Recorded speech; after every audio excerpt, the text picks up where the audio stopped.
Saya Bastian Wamahma, Direktur Yayasan Insia di Tanah Papua. Yayasan ini dibentuk oleh anak-anak muda yang peduli terhadap isu-isu lingkungan hidup dan masyarakat adat.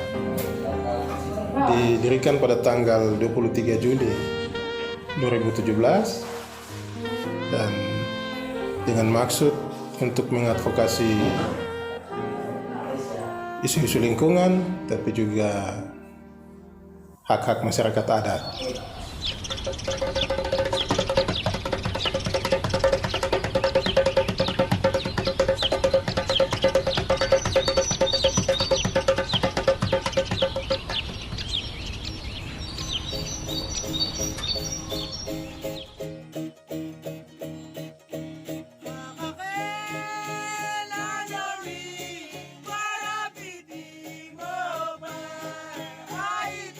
Yayasan Insia di Tanah Papua merupakan lembaga swadaya masyarakat yang berdiri pada tanggal 23 Juni 2017 dan berbadan hukum yayasan berdasarkan SK Menteri Hukum dan HAM nomor AHU 000-3201.AH.01.04 tahun 2018. Yayasan Insia berkecimpung dalam pekerjaan di bidang sosial, budaya, dan lingkungan dengan tujuan mendorong pembangunan berwawasan lingkungan untuk meningkatkan kesejahteraan masyarakat secara berkelanjutan. Saya Yosef Watopa, manajer proyek Yayasan Insia di Tanah Papua.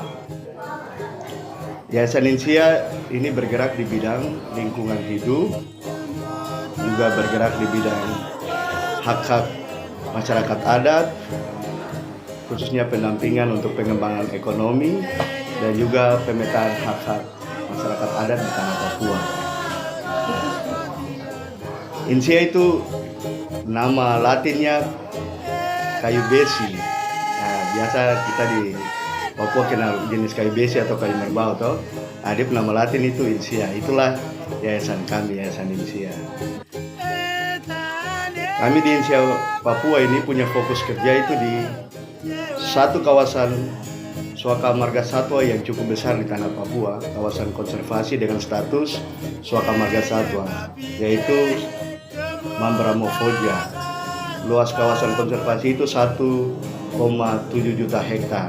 Di dalam kawasan konservasi ini, mereka memanfaatkan kawasan konservasi untuk kebutuhan hidup hari-hari.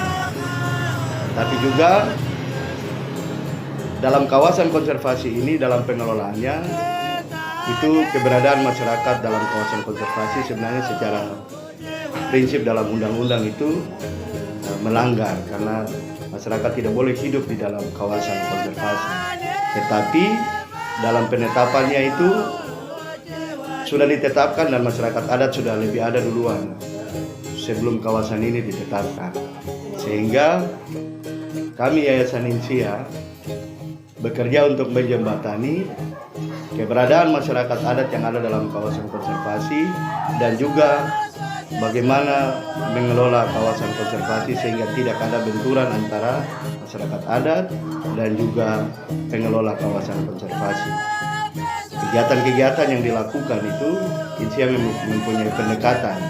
Pendekatan itu dengan menggunakan pendekatan riset, kami mengembangkan metode penelitian, namanya itu terluas, tradisional land use assessment, suatu pendekatan untuk melihat bagaimana masyarakat adat memanfaatkan landscape atau memanfaatkan lahan yang ada secara tradisional, secara kearifan lokal yang ada di kampung-kampung. Nah, metode ini dia mengcover proses-proses pemetaan partisipatif, juga proses-proses konservasi, spesies-spesies yang ada di dalam, spesies apa yang terancam, spesies apa yang dimanfaatkan. Kami juga mengembangkan survei-survei sosial dari riset ini untuk melihat persepsi-persepsi masyarakat terhadap kawasan konservasi dan pengelolaannya. Kami juga melakukan investigasi-investigasi terkait dengan upaya-upaya konservasi terkait juga dengan upaya-upaya hal-hal yang berkaitan dengan pelanggaran aktivitas di dalam kawasan konservasi. INSIA juga mengembangkan penelitian keanekaragaman hayati. Kami bekerja sama dengan universitas dan juga lembaga penelitian untuk melakukan survei keanekaragaman hayati di Suaka Marga Satwa Membramo Foja. Itu dari pendekatan riset. Pendekatan yang kedua itu adalah kita melakukan pendampingan masyarakat.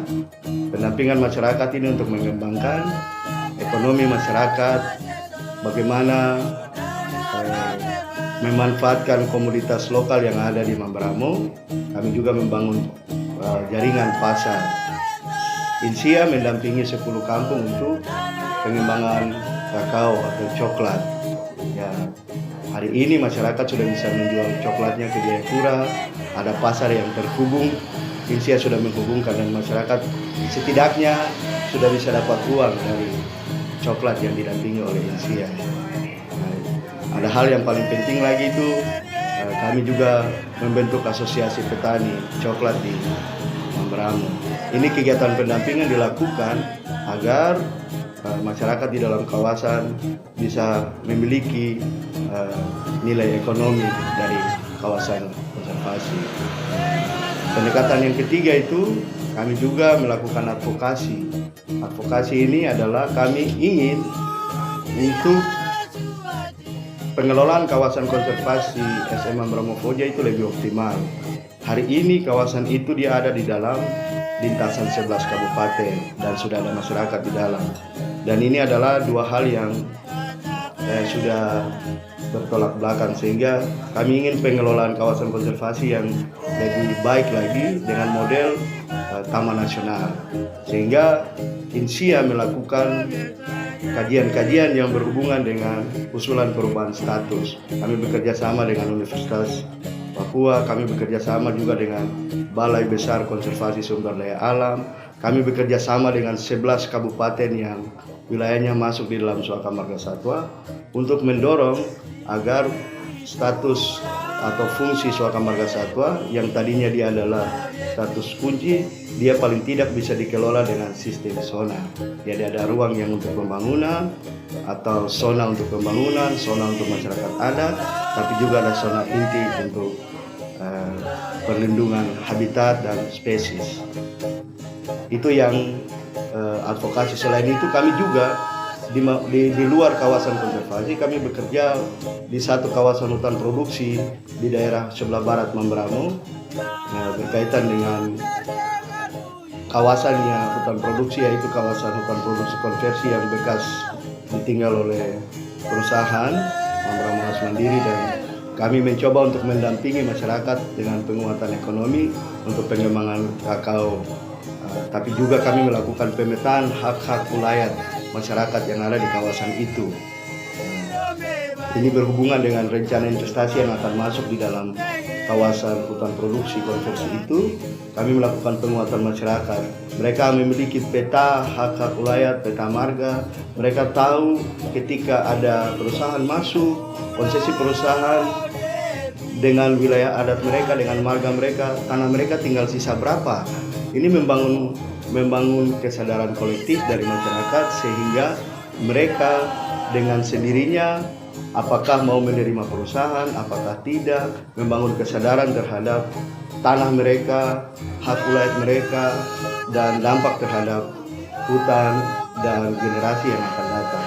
Jadi kami berusaha untuk membangun kerjasama dengan masyarakat untuk bagaimana masyarakat menggunakan hak mereka, tanah mereka secara baik, tapi juga tidak menolak pembangunan.